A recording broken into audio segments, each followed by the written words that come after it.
जो मैं बता रहा था वो एक्चुअली में कट होने से थोड़ी प्रॉब्लम हो गई थी, पर टेंशन मत लीजिए आप। ठीक है, मैं बता रहा था कि स्ट्रक्चर फैसिलिटीज़ एजुकेशन में, ट्रांसपोर्टेशन पे, कम्युनिकेशन, इलेक्ट्रिसिटी पे हम थे। मैंने बोला था कि जहाँ पे प्राइवेट पावर सप्लाई होता है ना, वहाँ पे कभी लाइट नहीं जाती, और गवर्नमेंट के सप्लाई में लाइट भाई क्यों जाती है। हेल्थ फैसिलिटीज़, अभी तक आप शायद बहुत लोग कभी गवर्नमेंट हॉस्पिटल में नहीं जाते, क्योंकि गवर्नमेंट हॉस्पिटल में फैसिलिटीज़ अच्छी नहीं है, ये अच्छा नहीं है। तो वो सब हमें सुधारना होगा। चलिए पढ़ते हैं। Critical vital infrastructure facilities like education, transportation, communication, electricity, health facilities, banking, etc. are less lacking in developing countries, which hinders the development of the nation. देखिए, हिंडल्स मतलब रोक देती। और एजुकेशन, गवर्नमेंट स्कूल में कोई नहीं पढ़ाता अपने बच्चों को, बोलते दुगनी फीस भरेंगे पर गवर्नमेंट स्कूल में नहीं पढ़ाएंगे, तो ये एक प्रॉब्लम। ट्रांसपोर्टेशन, गवर्नमेंट की बस में नहीं जाएगी, गवर्नमेंट ट्रेन में नहीं जाएगा, हम जाएंगे तो हाँ, क्योंकि ट्रेन तो प्राइवेट होती नहीं है, और जाएंगे ना ट्रेन में तो भी अच्छी वाली स्टैंडर्ड ट्रेन में जाएगी, क्योंकि लोकल वोकल में अच्छा नहीं होता। ट्रांसपोर्टेशन की प्रॉब्लम, बस में भी कोई जाता नहीं है, प्राइवेट बस में जाएंगे, गवर्नमेंट की बस में नहीं जाएगी, क्योंकि वहाँ पे कुछ ना कुछ प्रॉब्लम होती है, कुछ ना कुछ। तो ये हमें सुधारना होगा। गवर्नमेंट अब 5 साल लेती है, गवर्नमेंट बोलती है ये करेंगे, पर कुछ करते नहीं, उनको करना होगा। हेल्थ फैसिलिटीज, हॉस्पिटल आप देखिए, गवर्नमेंट हॉस्पिटल में कोई नहीं जाता। मैं इस दूसरी बार इसलिए बता रहा हूँ क्योंकि पता चले, लोगों को पता चले कि हर बार बताने का तात्पर्य एक नहीं होता। सरकार को, मतलब मैं बोलना चाहूँगा, ये पॉलिटिकली नहीं बोल रहा हूँ, मैं बता रहा हूँ कि गवर्नमेंट को इधर कुछ करना चाहिए। बैंकिंग सिस्टम में भी यही हाल है, तो ये तो प्रॉब्लम रहने वाला है। चलिए आगे देखते हैं। इकोनॉमिक और नॉन इकोनॉमिक एक्टिविटीज़ तक आज हम करेंगे, बता देता हूँ, वरना फिर आपको ऐसा लगेगा ओ ये ज़्यादा हो रहा है वगैरह वगैरह। Forms of the international trade, माफ़ी दिया, forms of the international trade. देखिए, आप जितनी चीज़ें मेड इन इंडिया करोगे उतना आप एक्सपोर्ट करेंगे दूसरे कंट्रीज में, वहाँ से तो आप अपना प्रॉफिट लोगे। जो खुद की कंपनी होगी वो अपना तो प्रॉफिट लेगी ही। 2 मिनट, ये थोड़ा पीछे चला गया, हमको आगे आना पड़ेगा।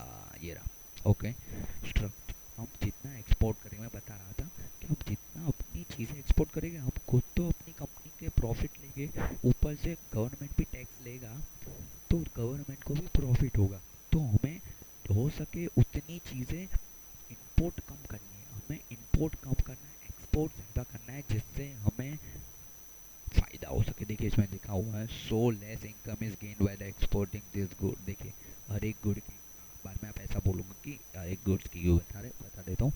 देखिए, मैंने क्या बताया, अब जो चीज़ यहाँ पे बनाते हैं वो एक्सपोर्ट कीजिए। मैं ऐसा नहीं बोल रहा हूँ यहाँ की आपकी चीज़, कोई भी चीज़ एक्सपोर्ट मत कीजिए। देखिए मैं आपको बता देता हूँ, जो भी आपको इंडिया में शायद बहुत लोग ऐसा सोचते होंगे कि यहाँ पे फ्रूट्स अच्छे नहीं मिलते फॉरेन में, कि भाई वो वहाँ यहाँ से ही जाते हैं, वो यहाँ से ही जाते हैं, ये समझिए, वो चीज़ें यहाँ से ही जाती है, सब चीज़ें।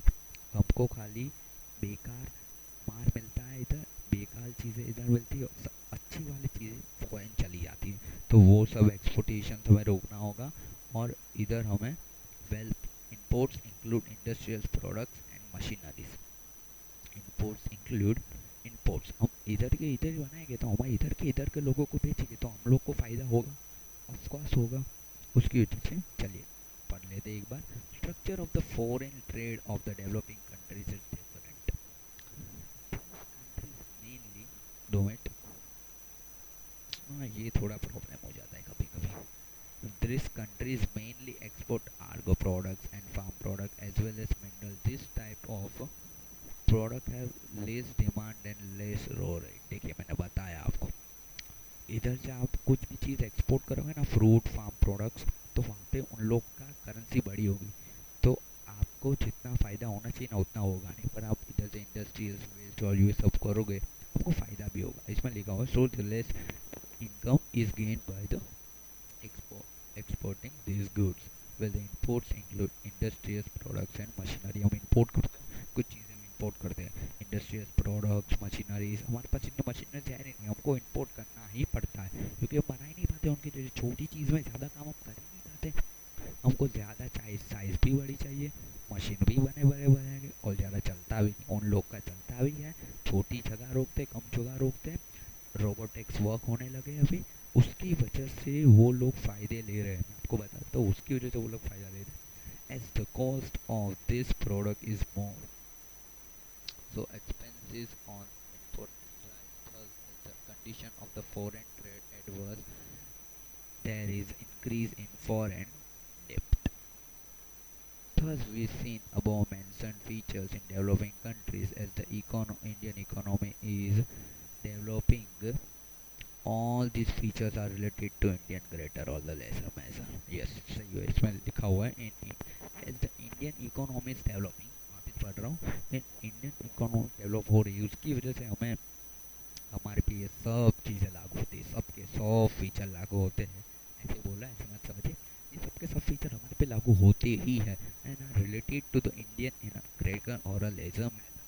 चलिए, economic and non economic activity समझ लेते हैं। इजीएस्ट टॉपिक है, इजीएस्ट टॉपिक है, कुछ ज़्यादा है नहीं।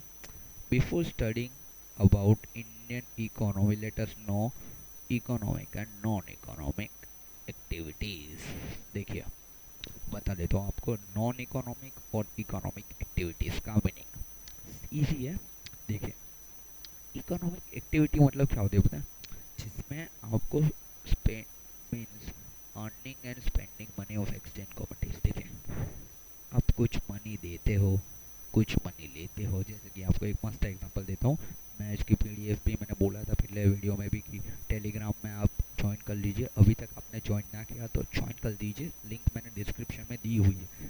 ज्वाइन आप करोगे आपको ही फ़ायदा है। देखिए, मीन्स अर्निंग और स्पेंडिंग मनी, आप स्पेंड करते हैं, अर्न करते हैं for the expense of commodities. Commodities मतलब थिंग्स, ये थिंग्स, इसका मीनिंग थिंग्स होता है। मैं बात करूँ कमोडिटीज का मतलब, इसका मीनिंग मतलब, अब मैं एक बात करूँ, आप कुछ गए मिल्क लेने के लिए, आपने 20 रुपए का मिल्क लिया, समझिए आपने 20 रुपए का मिल्क लिया, तो आप शॉपकीपर को 30 रुपए दोगे तो उसको 10 रुपए वापस देगा। आपने स्पेंड मनी किए, आपने, देखिए बता दो, आपने स्पेंड मनी की किसके लिए, मिल्क के लिए, और वो शॉपकीपर ने मनी अर्न किसके लिए किए, मिल्क बेचा उसके लिए। आपको क्या मिला, मिल्क, उसको क्या मिला, पैसा।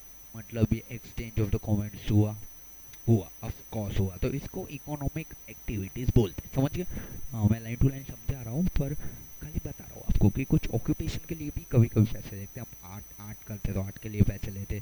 बिजनेस में कोई पीए मतलब पर्सनल असिस्टेंस रखते तो खाली सलाह देने के लिए भी सैलरी लेता है। तो अलग अलग चीज़ें होती हैं जिसके नाम इकोनॉमिक एक्टिविटीज़ होती है। देखिए, नॉन इकोनॉमिक एक्टिविटीज़, एनजीओज, शायद तक एनजीओ मतलब जो अनाथ आश्रम, मैं आपको बोल देता हूँ, अनाथ आश्रम, एनजीओज, वो लोग अपने अपने पैसों से रखते हैं, उनके पास जितना फंड आता है ना, उसमें वो लोग जीते हैं, और जो भी वहाँ पे बच्चे होते हैं उनको जीने का तरीका मतलब जीवाते हैं। मतलब इसका मतलब सोशल वर्कर्स, नॉन इकोनॉमिक। आपको अभी कोरोना वायरस में कोई चीज़ आपको देने आया होगा, आपको कोई भी चीज़ देने आया होगा, दवाई, कोई सोशल वर्कर आपको कोई भी दवाई बवाई देने आया होगा ना, कोई भी आयुर्वेदिक या फिर आयुष्मान मंत्रालय की तरफ से, तो आपके पास से मनी नहीं लेगा। तो it's to be social welfare. देखिए, वो आयुष मंत्रालय वाला तो सैलरी लेगा, पर जो सोशल वर्कर को यहाँ होगा ना, एनजीओ से कुछ फंडिंग करने के लिए या फिर ऐसे कुछ चीज़ों के लिए, कुछ बोलने के लिए, वहाँ पे कुछ फंक्शन है वहाँ वो बोलने के लिए, तो वो कोई पैसा नहीं लेता होगा, वो वहाँ पे रहता होगा, वो सोशल सर्विस कर रहा होगा। आपने देखा होगा समूह लगन होते, क्या बोलूँ मैं उसे गुजराती में, कभी कभी वर्ड्स निकल जाते हैं, मतलब कि एक साथ सबके शादी 50 हमारे जो कास्ट होती है उन लोग की मैरिज फंक्शन रखे जाते हैं। तो उसमें क्या होता है, बहुत सारे सोशल वर्कर्स होते हैं, वो हमारी कास्ट के होते हैं, हमको भी जानते होते हैं, वो भी हमारे कास्ट के होते हैं। तो इसको इसको नॉन इकोनॉमिक एक्टिविटीज़ बोला जाता है। ये सब जो लोग करते हैं उन लोग को नॉन इकोनॉमिक एक्टिविटीज़ बोला जाता है। मतलब कि जो, देखिए कि not and operating income reciprocal something और indirectly are called non economic activity. मैंने दिया जो मैंने बताया आपको, उस तरीके से आपको करना है। मतलब नॉन इकोनॉमिक आपको एक्टिविटी भी समझ में आ गई, इकोनॉमिक एक्टिविटी भी समझ में आ गई। तो देखिए, आज के वीडियो के लिए इतना रखते हैं, दूसरे वीडियो में और structure of the Indian economy से स्टार्ट करेंगे। और वीडियो अच्छा लगे तो लाइक ज़रूर कर दीजिए और चैनल को सब्सक्राइब कर दीजिए, और लिंक मैंने टेलीग्राम में दी वो